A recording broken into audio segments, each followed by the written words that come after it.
Today might mark the end for Lil Durk.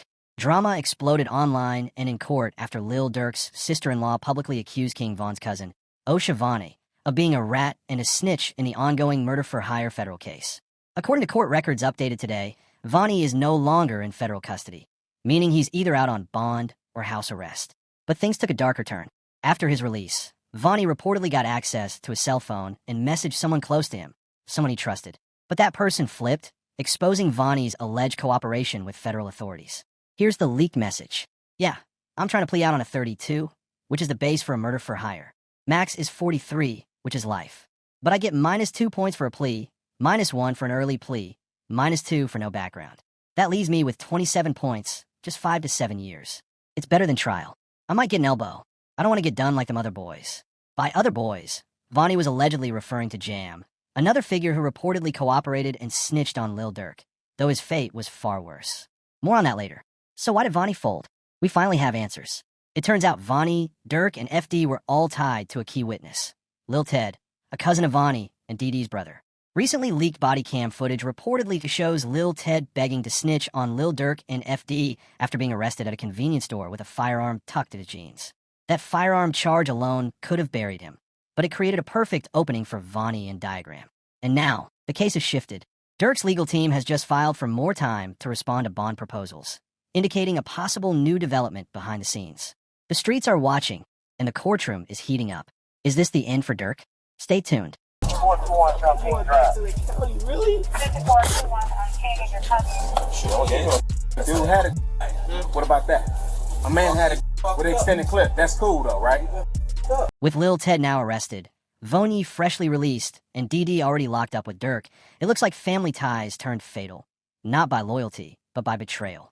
Instead of standing together, the three turned on Durk, forming what looks like a full-blown snitch circle, using blood ties as leverage to cut deals. And it all started to unravel the moment Lil Ted was caught. Before he even made it to the station, tears were already streaming down his face in the back of the squad car.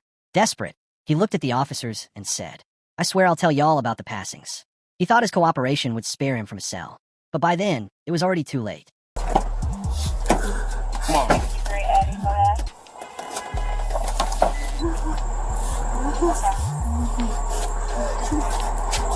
Hey, stop it. Stop it.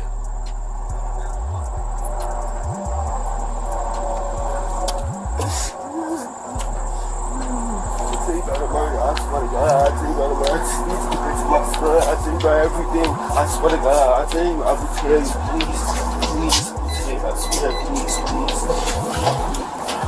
Once placed in a holding cell, Lil Ted broke down completely, sobbing uncontrollably, his face buried in his hands. He didn't want to fight the case. He didn't want a lawyer. He just wanted one thing, to snitch on every gang member he knew, give up all the info, and be sent home, out of that cell, and far from the time he was facing. It wasn't about loyalty anymore.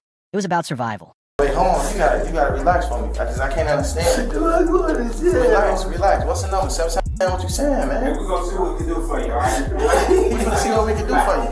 You gotta relax for me. Relax, man. I'm gonna get a bus to prison. Relax. Give me No,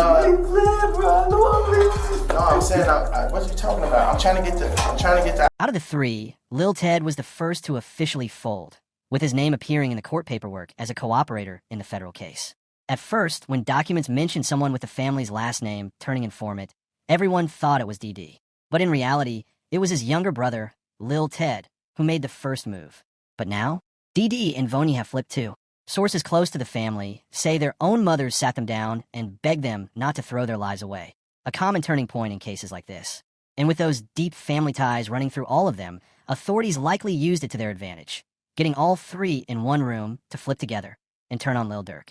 While they were cutting deals and protecting their own futures, Durk was spiraling. In case you missed it, headlines broke. Chicago rapper Lil Durk involved in an altercation inside jail this morning. That same day, Lil Baby tweeted, "I don't care about nothing else other than Durk right now. Free the bro." But things got worse. It all started with a heartbreaking tweet. Durk's day one homie, Glee, passed away last night in Chicago. Another close member gone. Another loss to the circle. Now fans are asking, who's behind this series of hits? Who wants revenge on the F camp? That same day, Quando Rondo and Lil Tim both released interviews, separate platforms, but the exact same release date. Coincidence? Some say yes.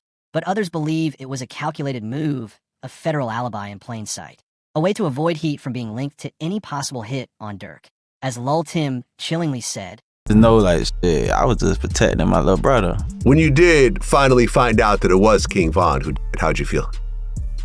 I was like, damn, if Brian did that stupid shit last night, he still would have been alive. That's how I was. But I was like, shit, I ain't know the type person I am. Like, I'm a humble person. I ain't know no disrespect to like his mama saying him shit like that, because I could easily get on that type of stuff and be clout chasing type. Like, I ain't on that type. I'm a humble person, but it's like, they ain't never popped that shit off. That would have never happened like that. Even Quando Rondo echoed the same message, saying he wishes everything had gone down differently, hinting at regret without taking any direct blame.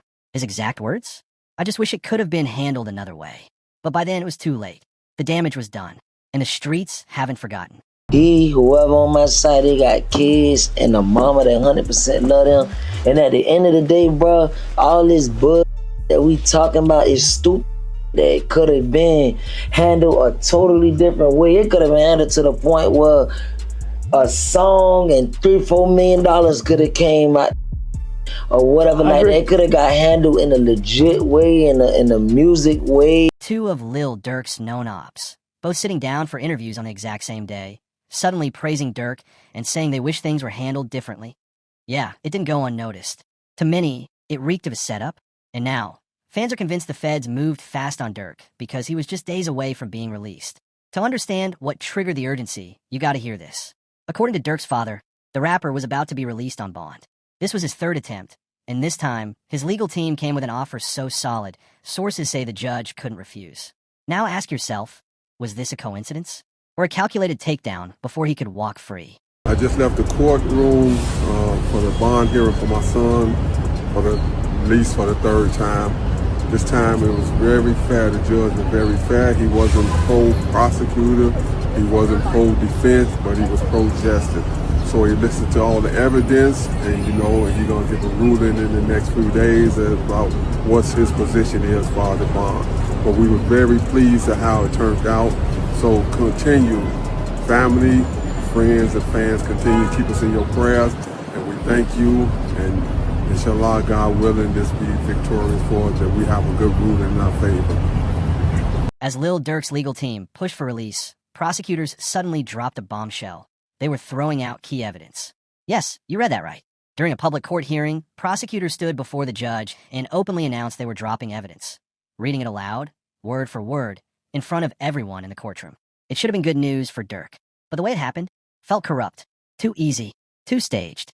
The courtroom went silent as prosecutors said, "We are dropping this evidence." Then, like something out of a movie, the projector screen lit up. Playing loud and clear were lyrics. Told me they got an addy, go. Got location, go. Look on the news, see your son screaming no, no. And with those lyrics playing, they showed the actual news footage of Quando Rondo screaming no on the sidewalk, reacting to the loss of his closest friend. The message? Louder than words. And fans are now asking, what's really going on behind the scenes? Who's pulling the strings? And is this case about justice or something bigger? Right now, the search is on for 3 people who police say at a Savannah rapper, a member of his entourage. It happened in Los Angeles, and cameras captured the aftermath. This man, a passenger in that car, frantic at the sight. And while dropping the evidence sounds like a win for Durk, the way it was done raised serious questions. Yes, the charges tied to that evidence are gone, but doing it so publicly while playing violent lyrics and flashing news footage, that's not justice, that's character assassination. It was a corrupt move, no question. Because now, even with the evidence gone, the judge can't unsee what was just shown. He may not legally consider it, but it'll still be in the back of his mind when deciding whether to grant Durk bond. The situation got so controversial that even Charleston White had something to say about it. And you already know when he speaks, it stirs the internet. This is a real victory. Now that demonic force was a dark force. It was a dark energy. I think we now finally get to put that fire out. I don't think we'll hear drill music ever again. I don't think drill rappers would ever be celebrated ever again. Down goes the drill. So this is a victory for law-abiding Americans who like hip-hop music but don't like the killing part of it. While Charleston White made it clear he's not a fan of Durk getting released, things took another turn when Durk's lawyer, Drew Finling, stepped up. In a public statement, Finling revealed Durk's potential release date and didn't hold back. He exposed how prosecutors had practically sabotaged their own case, calling out the reckless way they dropped evidence in court. According to Finling, this wasn't just sloppy. It was intentional misconduct that could change everything for Durk's bond decision. And now, the clock is ticking because that release date is officially on the table. The other allegation they backed away from, which is huge, it shows the weakening of the case.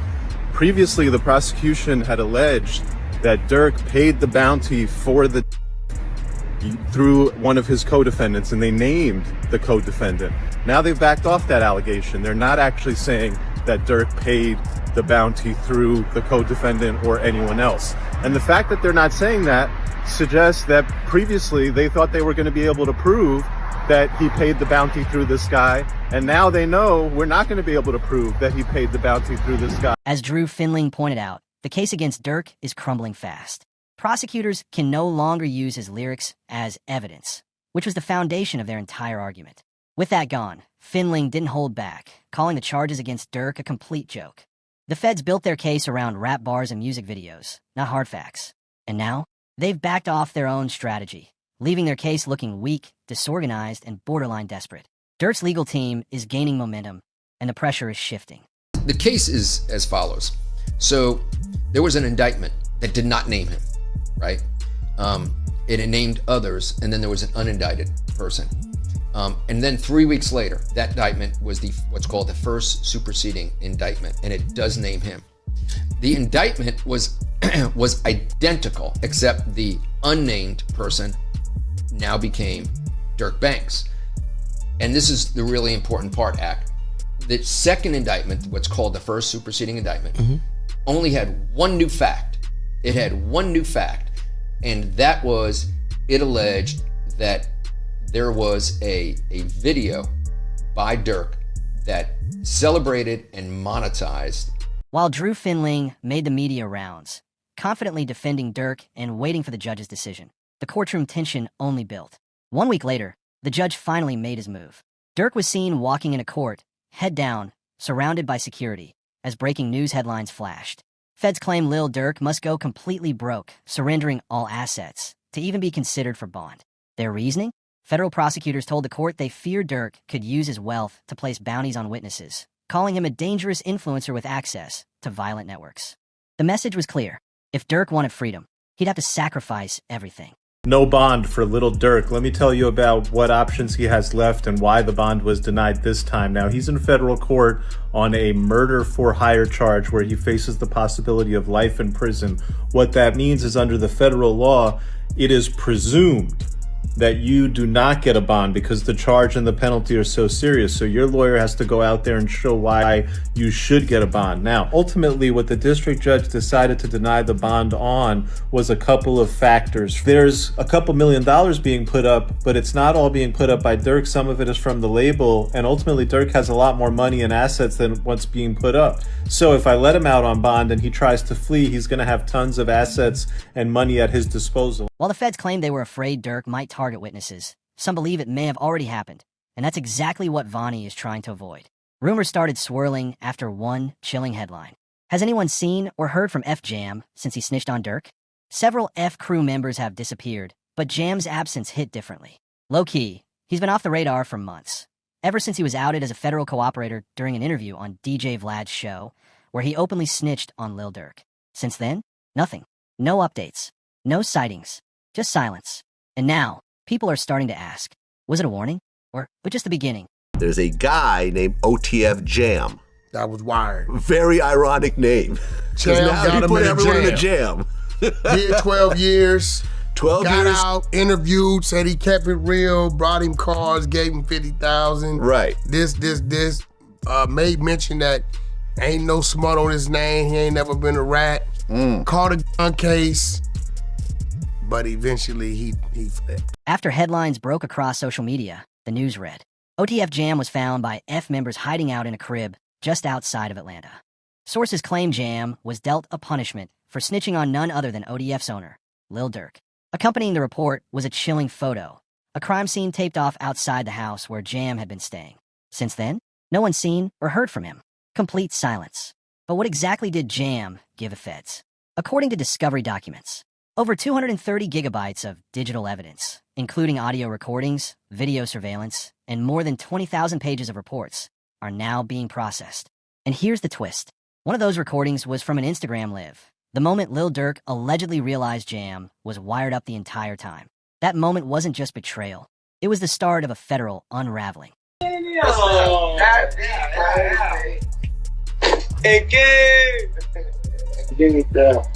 on your man, I heard you got his head. I ain't gonna lie, man. Hey, when I was growing up, I don't have a dare. Architect. Having who? I'm having a dare. Now that police have revealed the full scope of the evidence in 2025, it finally answers the cryptic things Lil Durk said back in 2024 during his interview with DJ Academics. At the time, nobody fully understood what he meant, but now, with the truth out, it all makes sense. Nobody is ever allowed to my house. It be my best friend never been in my house. For real? I promise. Your best friend? I promise. Like, it's people like that I just don't allow around my girl and my kids. Cause it's like, I'm just a different type. I'm not the, we're gonna have family night at Durk house tonight. It's the, you gotta watch, everybody at Durk's crib. Yeah, we gotta, everybody getting watched. We gotta watch everybody. Hey, they go too close to them kids. You know what to do. Like, that's how I play. Like, I don't play. As the full story unraveled, news outlets began claiming that Lil Durk had been playing 3D chess all along. He knew Jam was going to flip, and in hindsight, the signs were all there. Durk later spoke on it in a follow-up interview, revealing just how deep the betrayal cut. I don't even let my friends know where I live anymore. I don't tell nobody nothing. You can hear the pain in his voice. It wasn't just legal strategy, it was personal. Durk trusted Jam, and watching someone that close snitch, that kind of hurt doesn't leave quietly. What's his name, bro? Steady crying, huh? He's steady crying. Feed him. Feed him. Get him up, bro. Get him up so baby mama get the tripping, bro. See that? Feed for him. my baby. That's really how y'all hold y'all babies, ain't it? I gotta hold my money like this. It's too much. Crazy though.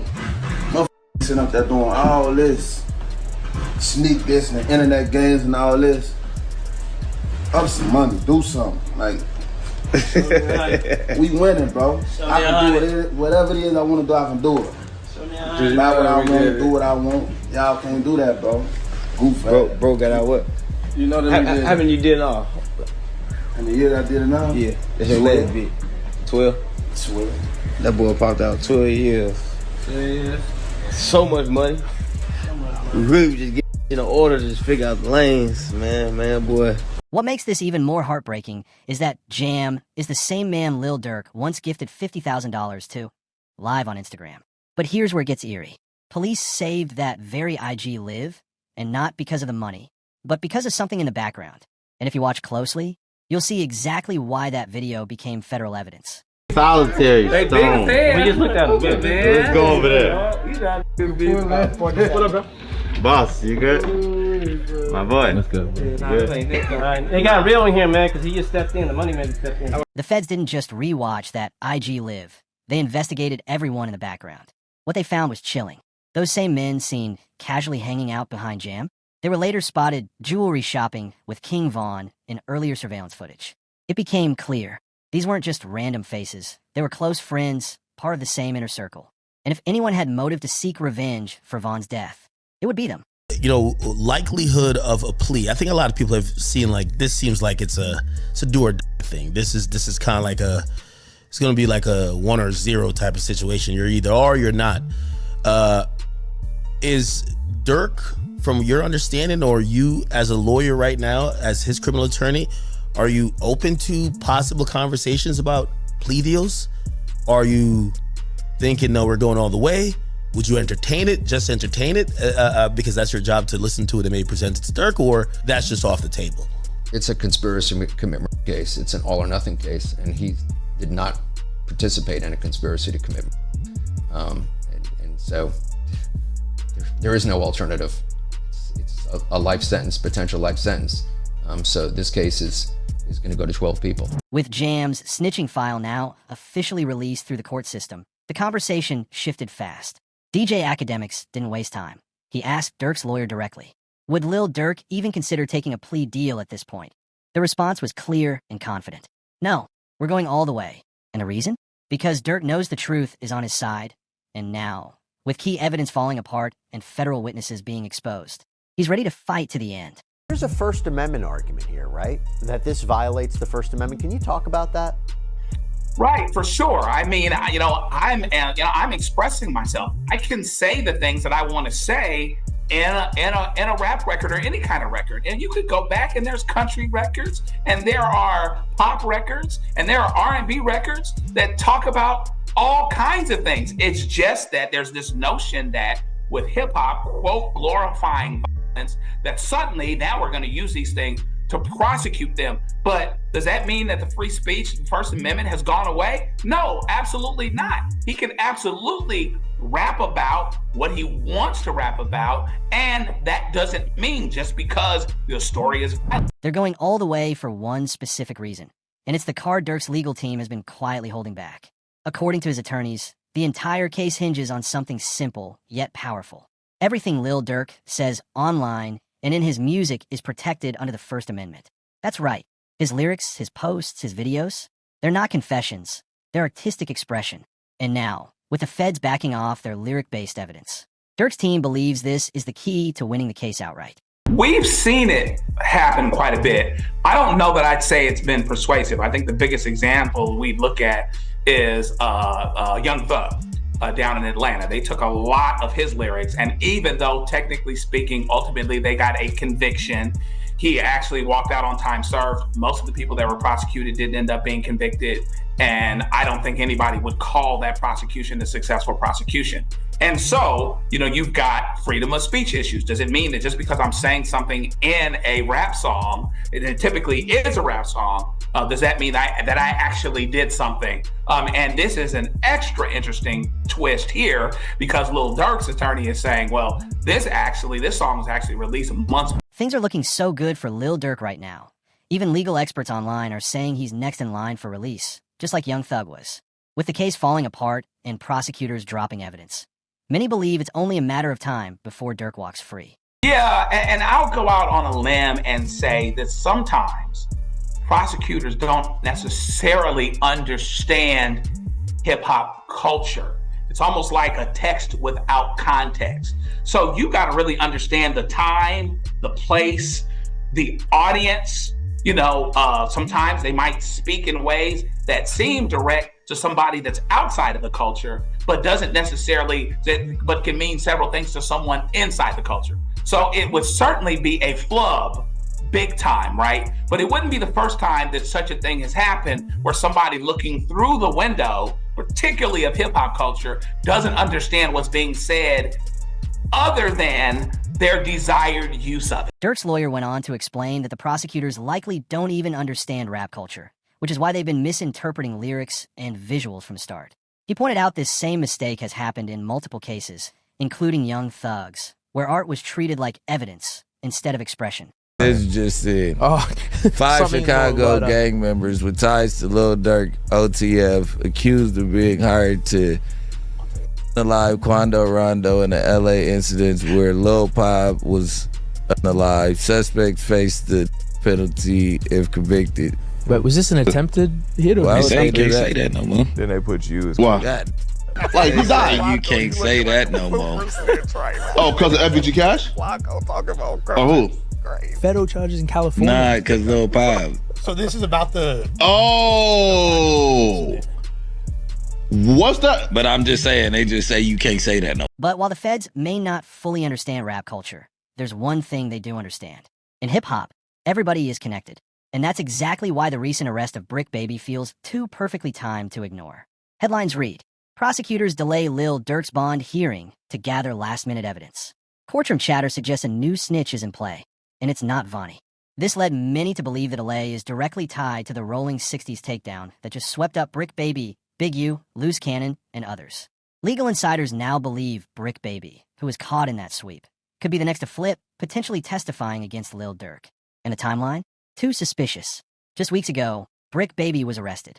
Now suddenly, Durk's bond hearing gets pushed, and rumors of a second cooperator emerge. But here's where it gets even deeper. 3 years ago, Brick Baby went on livestream and said, "You can't say Durk didn't slide for Vaughn. They got Lil Pap," which, intentionally or not, snitched on Durk in real time. And when Durk got arrested years later, Brick Baby conveniently reposted that same livestream, almost like he wanted the attention or was testing the waters. Now, legal analysts are saying the feds originally targeted Lil Durk for murder for hire based on Brick Baby's own words.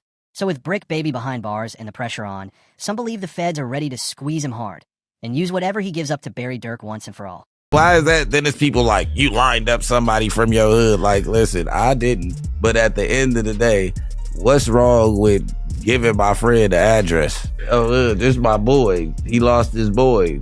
Who did it could be around. 9 times out of 10, had he had asked me, I probably would have been coke if he even asked anybody, if this is even true. But 9 times out of 10, like I said, can I leak a bar? Sure. I said, if he make the call right now, I'd something. Right. With all these people flipping and snitching on Lil Durk, the question now is, will Durk beat the case, or is he headed to prison? Let us know what you think in the comments below. Backhand index pointing down.